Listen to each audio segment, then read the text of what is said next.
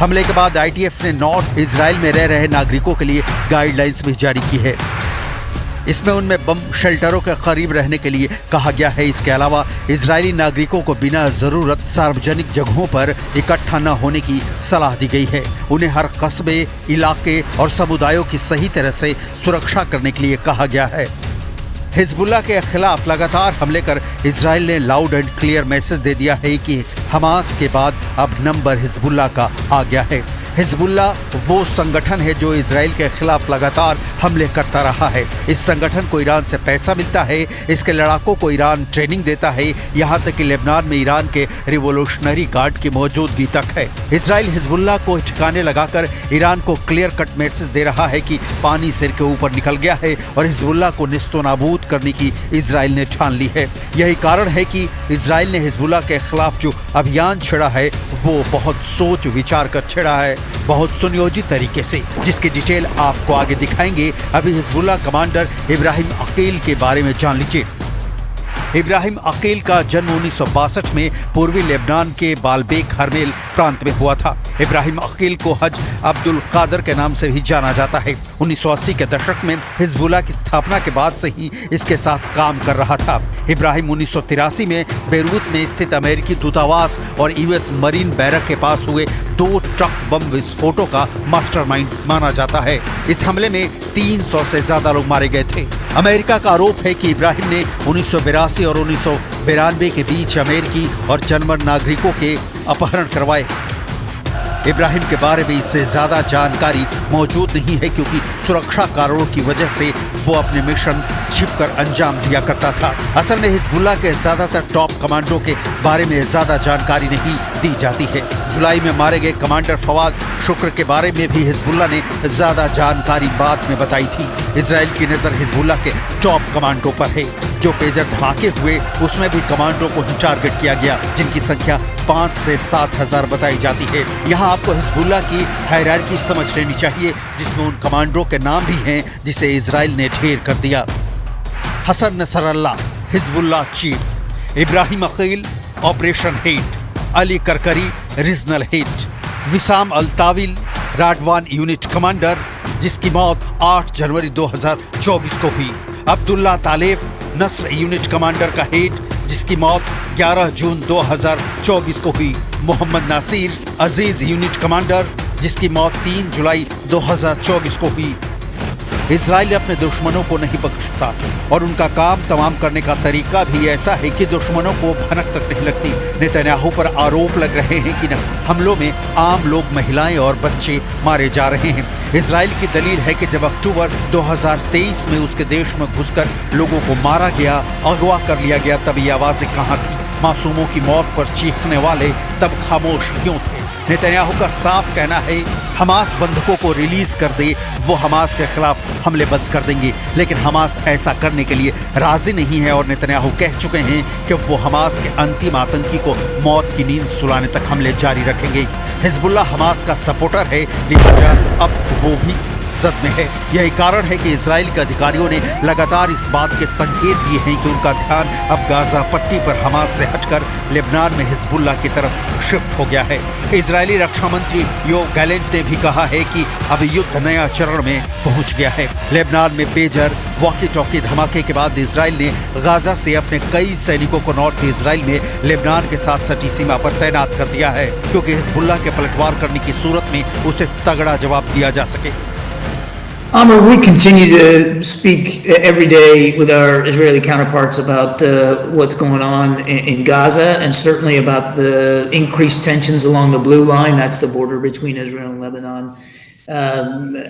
As you know, Amos was just there recently, so our intensive diplomacy efforts continue. We continue to believe, that a diplomatic solution is the best way forward, vice escalating any of the military conflict. Hezbollah अब तक Israel के लिए सबसे बड़ी चुनौती साबित हुआ है। फिलहाल हिजबुल्लाह के कई लड़ाके घायल हैं। ऐसे में अगर उसने बड़ा हमला किया तो इसे इजराइल के साथ जंग छिड़ने का खतरा है, जिसके लिए हिजबुल्लाह तैयार नहीं दिख रहा है और इजराइल इसी मौके का फायदा उठाकर हिजबुल्लाह को रौंद रहा है। तारीख 17 सितंबर, समय दोपहर के 3:30 बजे। लेबनान में एक के बाद एक धमाके होने लगे, जो लगभग 1 घंटे तक जारी रहे। इन धमाकों का तरीका आम नहीं था। इतिहास में पहली बार पेजर में ब्लास्ट हो रहे थे। मीडिया रिपोर्ट्स के मुताबिक इन धमाकों का मकसद चंद मिनटों में 4000 हिजबुल्लाह कमांडो को मारना था, जिन्हें इजराइल दुश्मन मानता है। इस हमले में 12 लोगों की मौत हुई तो वहीं हजारों घायल हुए। हिजबुल्लाह अपने कम्युनिकेशन सिस्टम पर हुए धमाकों से उबर ही रहा था कि अगले ही दिन तारीख 18 सितंबर, समय शाम के 4 बजे वॉकी टॉकी में धमाके उठने लगे। हमले में 25 लोग और मारे गए। दोनों घटनाओं में 37 मारे गए। लगातार 2 दिन हुए हमलों के बाद हिजबुल्लाह के चीफ हसन नसरल्लाह ने इजराइल से बदला लेने की कसम खाई है। 19 सितंबर के शाम को दिए भाषण में नसरल्लाह ने कहा, मैं पलटवार के लिए समय, जगह और तरीके का जिक्र नहीं करूंगा, पर इजराइल को जवाब जरूर मिलेगा। और इसी के साथ इस बुलेटिन में